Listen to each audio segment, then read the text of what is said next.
फक्त ट्रेलरवरून आक्षेपापर्यंत पोहोचता येतं का?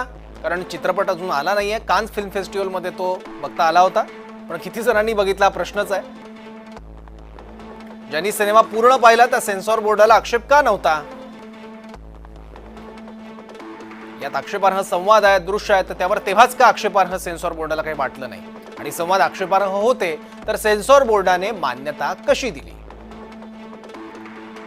एका तज्ञ समितीने सिनेमा पूर्ण पाहिला, मग या तज्ञ समितीला त्यात काही वावगं वाटलं का?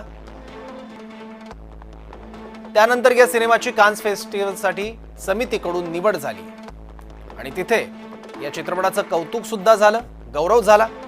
आक्षेपार्ह संवाद होते तर सिनेमा कान्स फिल्म फेस्टिवलला गेला कसा, त्याची निवड का झाली, हा देखील एक प्रश्न उपस्थित होतोय. काही दिवसांपूर्वी आशिष शेलारांकडून चित्रपटाचं कौतुक देखील करण्यात आलं होतं.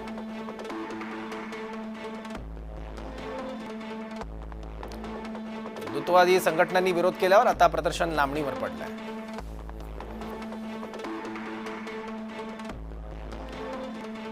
आता प्रदर्शन आणि कान्ससाठी सिनेमा पाठवला जाणार नाहीये.